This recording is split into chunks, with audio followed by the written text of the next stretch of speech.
Habib ini sebenarnya tahu enggak ya definisi tentang wali? Ada wali kok sesumbar menyombongkan dirinya itu lebih mulia dari wali lain. Wong merasa lebih mulia dari orang bodoh, orang pasar, orang jalanan, itu aja. Sama sekali tidak pantas disebut wali. Merasa lebih baik dengan orang-orang semacam itu sudah tidak pantas disebut sebagai wali. Apalagi ini merasa lebih mulia dari Syekh Abdul Qadir Al-Jailani Sultanul Aulia yang sudah tidak diragukan lagi kewaliannya. Dan ini bisa kita lihat di channel YouTube-nya para pembela habaib ini. Seperti channel YouTube-nya Kuzaini, Saniwi, Ufik Channel, dan lain-lainnya. Tidak ada dari mereka yang mengkritisi doktrin-doktrin sesat para habaib ini. Yang ada malah sebaliknya. Mereka justru malah mengkritisi tesisnya Kiai Imad dan mencari-cari kesalahan dan kekurangan-kekurangan yang ada di Kiai Imad dan para pendukungnya. Padahal kita tahu tujuan Kiai Imad dan para pendukungnya sudah jelas sangat mulia sekali. Dan bagaimana mungkin mereka itu tidak menemukan kesalahan-kesalahan Kiai Imad dan para pendukungnya kalau mereka selalu mencari-cari kesalahan dan kekurangan yang ada pada Kiai Imad. Assalamualaikum warahmatullahi wabarakatuh. Bismillahirrahmanirrahim. Alhamdulillahirabbil alamin wa bihi nasta'inu ala umuri dunya waddin. Wassalatu wassalamu ala asyrafil anbiya'i wal mursalin sayyidina wa maulana Muhammadin wa ala alihi wa sahbihi ajma'in, amma ba'd. Para pemirsa sebangsa dan setanah air dimanapun Anda berada yang berbahagia, terima kasih Anda masih bersama dengan saya Nur Rahmat Asmawi di Nurmas Channel. Pada kesempatan yang berbahagia ini, saya akan memperdengarkan komentar-komentar atau apa-apa yang disampaikan oleh para oknum habaib yang dianggap sebagai membodohi atau menyesatkan umat. Dianggap pembodohan atau menyesatkan karena tidak sesuai dengan yang diajarkan oleh baginda Nabi dan yang ada di dalam Al-Quran.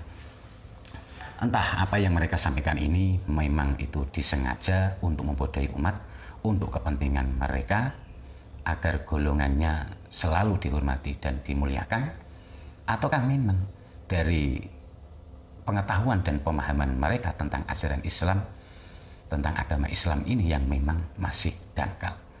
Kedangkalan ilmu dan kebodohan mereka ini sangat mungkin sekali karena sifat-sifat kebanyakan dari para habaib yang sombong, merasa mereka ini lebih mulia meskipun mereka ini bodoh.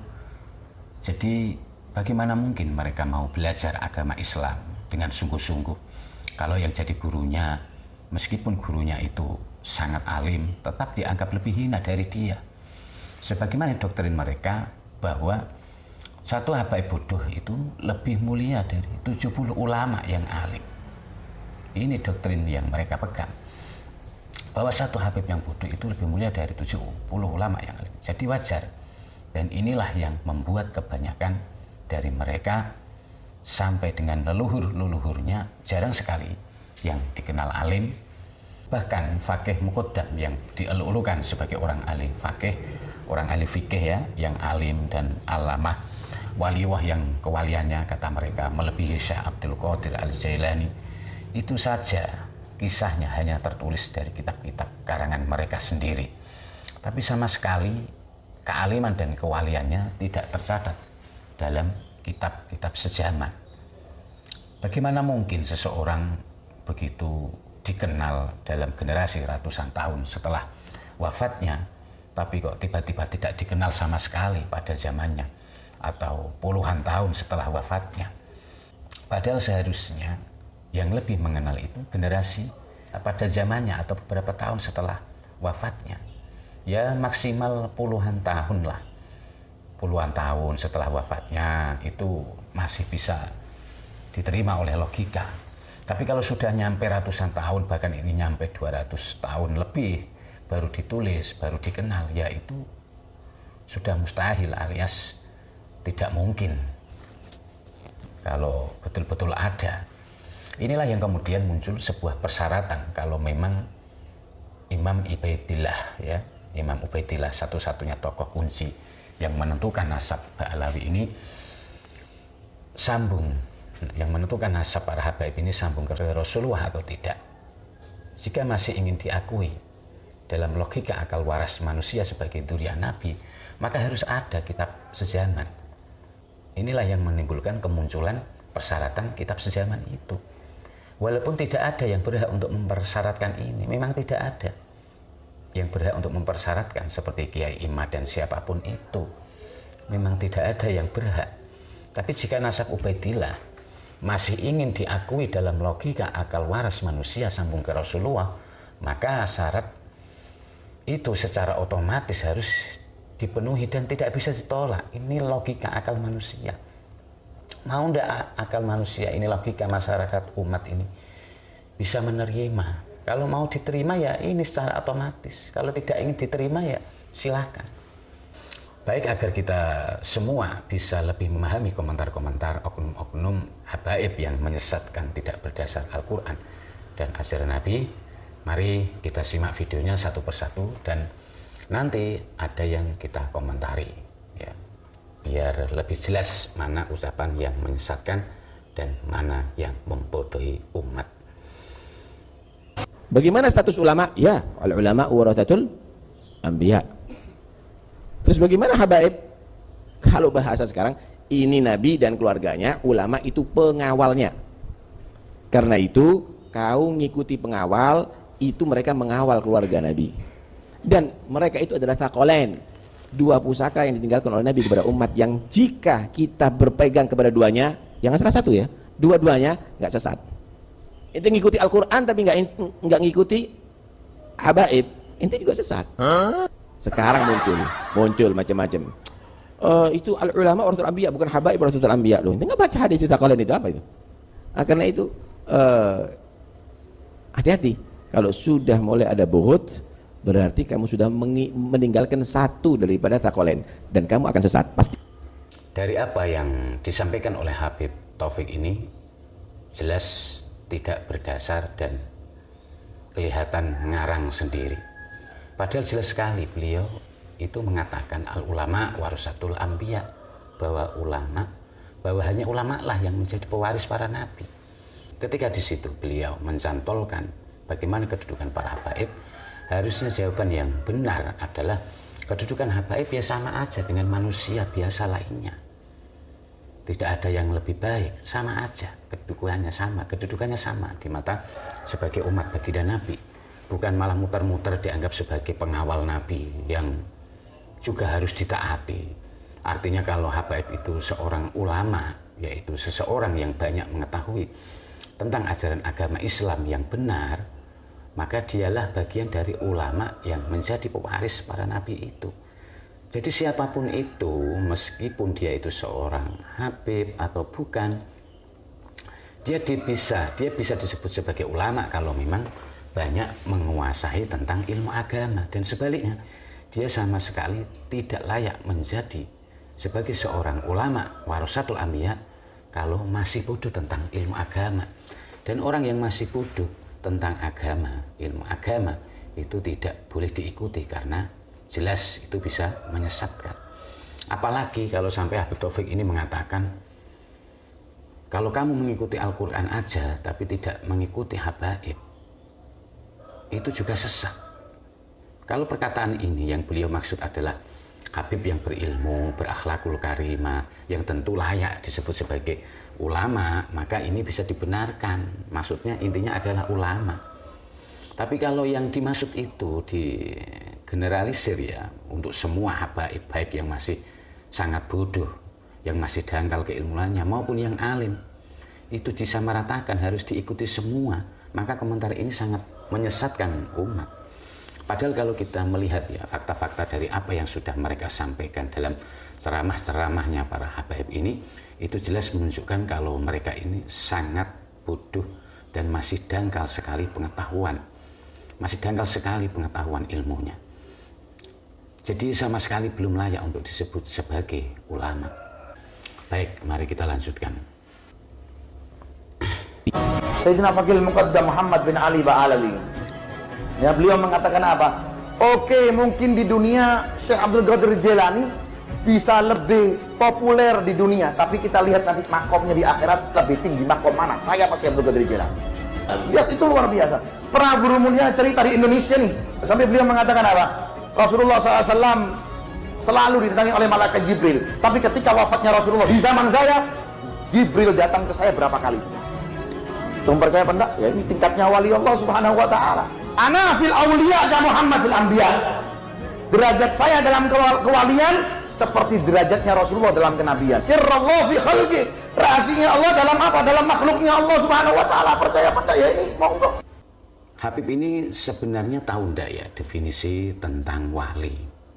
Ada wali kok sesumbar menyombongkan dirinya itu lebih mulia dari wali lain.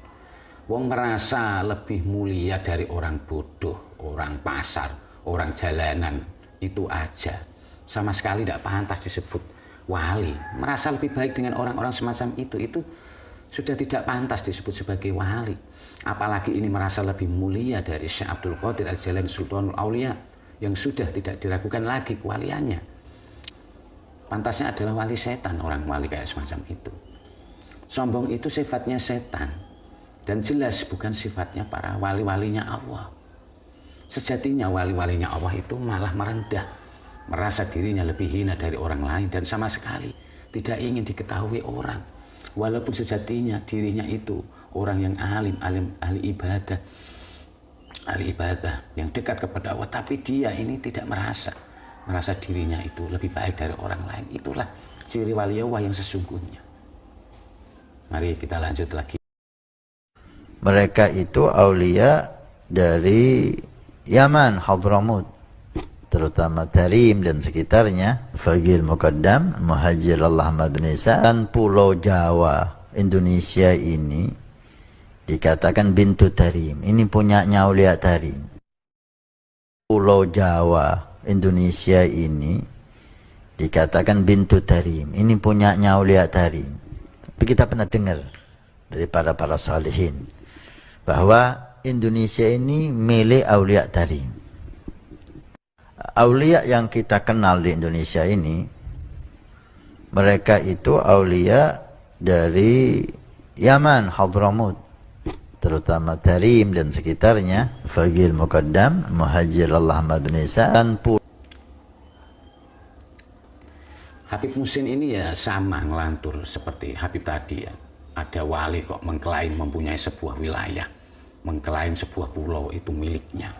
Lalu siapa yang memberikan Pulau Jawa ini pada wali Tarim? Apa mungkin yang dimaksud beliau itu penjajah Belanda pada waktu itu yang memberikan Pulau Jawa ini pada wali Tarim? Soalnya kakek buyut mereka memang antek Belanda. Jadi ya wajar kalau para penjajah itu memberikan Pulau Jawa pada kakek buyut mereka ya. Mungkin saja yang dimaksud itu, yang dianggapnya sebagai wali Tarim. Baik, mari kita lanjut lagi. Nih, ketika beliau meninggal, ini anaknya pamer keramat. Ayo siapa nih yang kira-kira gantiin Aba? Al-Hamid ngeluarin rantai emas dari langit. Keramatnya Al-Hamid tuh, ngeluarin rantai emas dari langit sampai ke bumi. Lalu datang satu habaib ziarah. Assalamualaikum ya Syekh Said Al-Amudi. Ini udah ratusan tahun meninggal nih. Kuburannya kebelah jadi dua. Bangkit itu Syekh Said Al-Amudi amma jasad-jasadnya. Dia katakan, Waalaikumsalam warahmatullahi ya ahlul baitur Rasulillah. Ajari anakmu cinta kepada anak turun Nabi Muhammad. Orang itu cinta sama anak turunnya Nabi Muhammad bukan dituntut dari keluarganya Nabi Muhammad. Saya cucunya Nabi Muhammad, kamu wajib cinta sama saya. Bukan saya yang, tapi Al-Quran. Bukan saya yang, tapi Al-Quran. Ada Habib mabuk, ojo dibenci, ojo dibeloi. Kalau sampai tahu ada Habib mabuk, ada Habib mabuk, ojo dikasih duit. Kalau beras, takut uangnya dibagi mak, kasih beras. Kalau udah baik, jangan dibenci. Ini Nabi Muhammad, ini ngombani, ini Rasulullah. Cinta orang itu orang. Kenapa? Pewarisnya Rasulullah itu tetap nomor satu sampai kapanpun anak turunnya Nabi Muhammad. Pewarisnya Rasulullah itu tetap nomor satu sampai kapanpun anak turunnya Nabi Muhammad.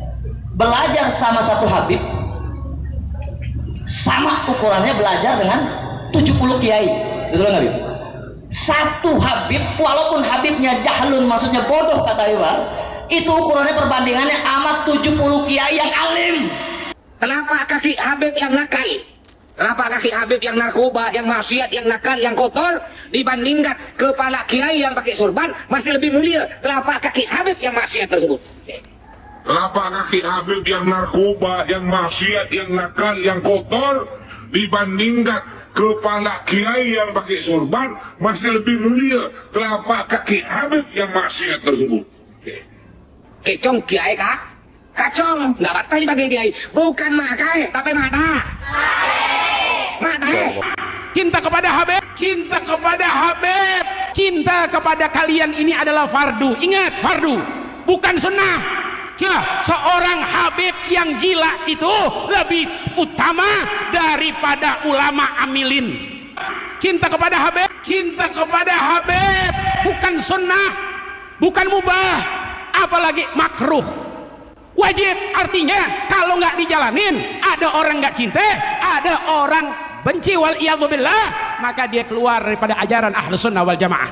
Jadi nggak perlu baca tafsir hafal kutubus sittah, hadis-hadis, kitab-kitab yang 9, hafal Mughnil Muhtaj, hafal segala macam kitab. Yang dibutuhkan hati yang bersih untuk cinta kepada keluarga Nabi Muhammad SAW. Habib Rizik itu Habib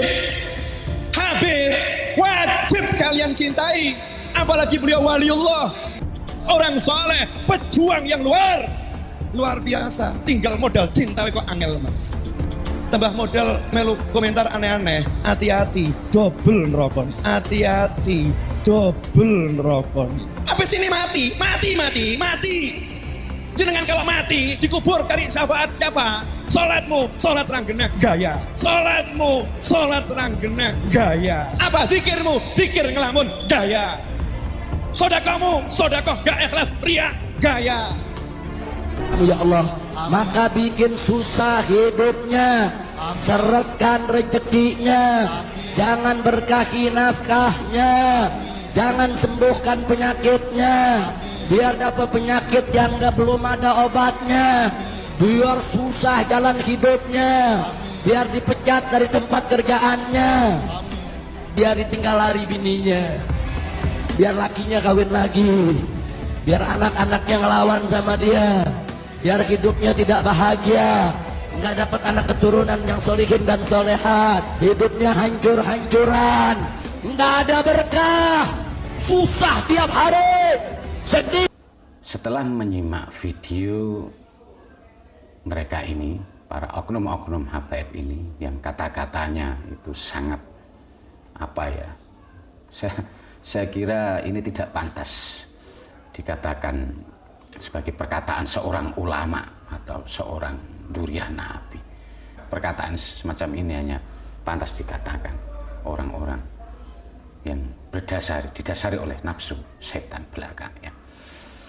Setelah menyimak video ini, kesimpulan dari apa yang telah para oknum-oknum Habib ini sampaikan, jelas sekali dari fatwa-fatwa mereka ini sama sekali tidak ada muatan ilmu yang bisa kita petik. Tapi apa yang ada justru doktrin-doktrin mereka yang justru menyesatkan, yang ada membodohi umat. Dan doktrin-doktrin semacam ini ternyata merata di kalangan mereka. Ada dua kemungkinan kenapa mereka semua ini kok seperti kompak melakukan ini semua. Pertama, karena ini memang disengaja untuk tujuan kepentingan busuk mereka. Kedua, mereka memang bodoh, memang belum tahu, tidak begitu mengetahui tentang ilmu agama, masih dangkal sekali ilmunya. Contoh ini bisa kita lihat pada Habib Bahar ketika membaca kitab yang terbulak-balik tidak karuan. Itu menunjukkan jelas kedangkalan ilmu mereka, kebodohan mereka. Sebenarnya doktrin-doktrin semacam ini sudah sejak lama mereka tanamkan, tapi karena kebanyakan dari para kiai, ulama-ulama kita, para muhibbin-muhibbinnya para habaib itu, pada waktu itu hingga sekarang banyak yang mengambil sikap husnudon, karena ini duriah Nabi. Jadi lebih baik salah mencintai daripada salah membenci, itu yang selalu menjadi semboyan mereka, slogan mereka. Maka mereka melihat ini semua, kemudian mereka biarkan saja ajaran-ajaran sesat para oknum-oknum habaib ini tanpa mengkritisi sama sekali. Entah ini dikarenakan doktrin para habaib yang memang sudah lama dan mendarah daging di masyarakat, yaitu kalau sampai mereka ini berani mengkritisi para habaib, maka mereka akan takut kena kualat, kena adab. Ini karena memang doktrin para habaib ini selalu penuh dengan ancaman. Kalau kamu tidak percaya, maka kamu sama aja tidak percaya dengan Bang, dan kamu bisa kualat dengan wali-walinya Allah yang ada di keluarga mereka. Dan ini bisa kita lihat di channel YouTube-nya para pembela habaib ini, seperti channel YouTube-nya Kuzaini, Saniuye, Ufik Channel, dan lain-lainnya. Tidak ada dari mereka yang mengkritisi doktrin-doktrin sesat para habaib ini. Yang ada malah sebaliknya, mereka justru malah mengkritisi tesisnya Kiai Imad dan mencari-cari kesalahan dan kekurangan-kekurangan yang ada di Kiai Imad dan para pendukungnya. Padahal kita tahu tujuan Kiai Imad dan para pendukungnya sudah jelas sangat mulia sekali.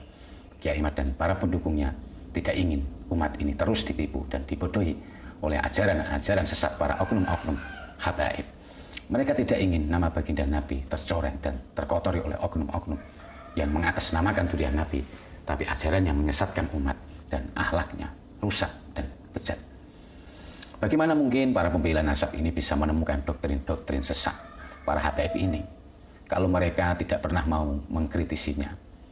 Dan bagaimana mungkin mereka itu tidak menemukan kesalahan-kesalahan Kiai Imad dan para pendukungnya kalau mereka selalu mencari-cari kesalahan dan kekurangan yang ada pada Kiai Imad?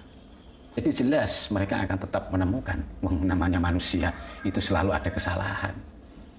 Semut di seberang lautan tetap jelas kelihatan, sementara gajah di lubuk mata mana kelihatan. Dan waspadalah, inilah yang akan terus dilakukan oleh kelompok mereka para pembela nasab dan yang menolak tesisnya Kiai Imad.